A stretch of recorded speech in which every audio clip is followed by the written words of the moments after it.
Put her in the bed.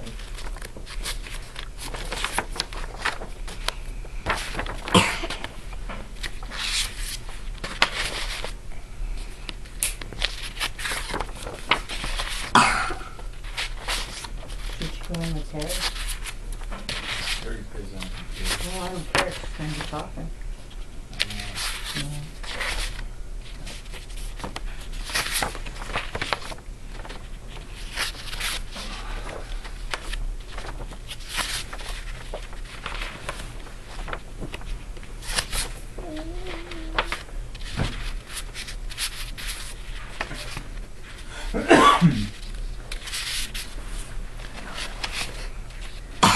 How could you have? Sure. Okay. I'll put the Christmas lights on behind you. It's too late, you recorded. Okay. Hi everybody, thanks for coming. Today I will be discussing euthanasia and physician-assisted suicide, also known as PAS. And I'm going to explain why I am in support of it. First, I will discuss what PAS and euthanasia is and how they are similar but yet are different. I will discuss the moralistic views and why I believe it should be legalized. Also, I'm going to tell a story of a woman who unfortunately was not allowed to have PAS and why I believe she should have been allowed, and also how that reflects on my views of why it should be legalized. In moral terms, taking the life of another human being is unjust, not due to the simple act of providing the drug overdose or firing the gun, but rather the unwarranted nature of the act. Murder is wrong when it's an act which ignores the will of the party upon which the action is inflicted. In the case of euthanasia, the assistant is acting in accordance with what the person wants and their wills. And since their actions do not infringe upon the free choice of their act, it cannot be seen as committing a murder. With PAS still illegal, a situation has arisen in which terminally ill patients are unable to enact upon their legally restricted rights, making them second-class citizens. When such an individual is assisted in committing suicide, it's an empowerment of the rights in which they're afforded. What is the difference between PAS and euthanasia? PAS refers to the physician providing the means of which the person will overdose or take the lethal amount of drug. The physician is not included in the taking of the drug. Euthanasia, on the other hand, means the physician is actually administering the lethal amount of drug. I'm going to read you a story about a woman from France, and this is also going to help me explain my views on euthanasia and physician-assisted suicide. This is an article I got from a France newspaper. A woman who suffered from a painful facial tumor and had drawn headlines across France with her quest for doctor-assisted suicide was found dead on Wednesday. Chantal Sebier, a former school teacher and mother of 3, was found at her home. The circumstances of her death were not immediately clear. Sebier, 52, was diagnosed nearly 8 years ago with ESB, actinoneuroblastoma, a rare form of cancer. The illness left her blind and with no sense of smell or taste, her lawyer said. She could not use morphine to ease the intense eye pain because of the side effects.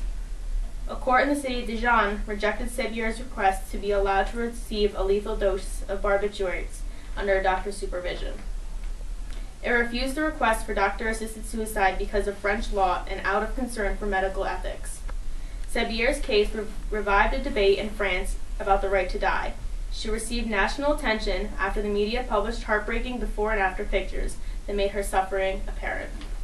The tumor had burrowed through her sinuses and her nasal cavities, causing her nose to swell several times the normal size, and pushing one of her eyes out of her head.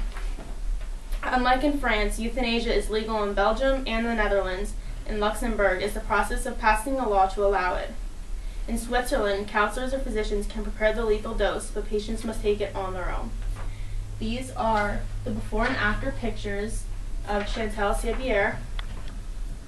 This was before she was diagnosed, and this was taken right before she passed away.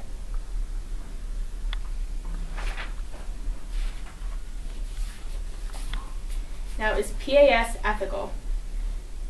There are reasons to say yes and there are reasons to say no. I believe yes because it's a rational choice for a person choosing to die as long as they are completely coherent.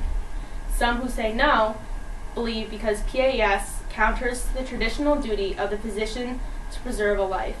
Also, more abuse may occur if you're allowing for PAS to be legalized. Reasons for supporting PAS, in my opinion. The most important is respect for autonomy. Autonomy relates to decisions about time and circumstances of death and are very personal. Competent people should be able to choose if they should be able to die or not. For example, in Sebier's case, she was competent, but she was so much in pain that she should have had the choice to die. Also, individual liberation versus state interest is another important factor. Society has a strong interest in perceiving life. It lessens when a person is terminally ill. This limits personal liberty. Again, in Sebier's case, she was suffering, and she had the right to choose whether she wanted to live or die. Another most important fact is compassion. Suffering means more than pain. Sometimes when you're in pain, medications can't always relieve the pain. Again, as in Sebier's case, she couldn't even take morphine because of the side effects it had with her disease and how sick it made her. She also wasn't able to take any other types of pain medications. Therefore, what was best in her interest would have been receiving euthanasia or physician-assisted suicide. There are three main points people use against physician-assisted suicide.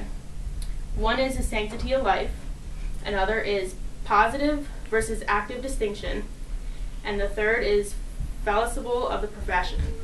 Each relates to the fact that the individual should not have the right to choose their own death, and it could also affect the physician's beliefs, and if the physician doesn't believe in helping to terminate a person's life, but yet it's required by law, it shouldn't be let upon to that doctor. Where is it legalized? Currently, besides other countries, there are 2 states in the United States that have PAS legalized.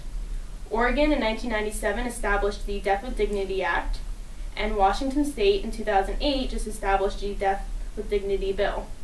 Both allow physician-assisted suicide and euthanasia, but are under close restrictions, and each has to be monitored and submitted to the state whenever an occurrence is to happen. Some statistics to show how important PAS can actually be. In 2002, 38 PAS-related deaths occurred in Oregon. In 2003, 67 PAS doses were given in Oregon. 84% of people who received PAS did it because of fear of losing autonomy. In conclusion, PAS should be legalized but with restrictions. It's important to realize the positive sides of PAS, such as respect for autonomy and compassion. Oregon and Washington have already realized these 2 important factors. I hope I convinced you that PAS should be legalized, and thank you for coming tonight.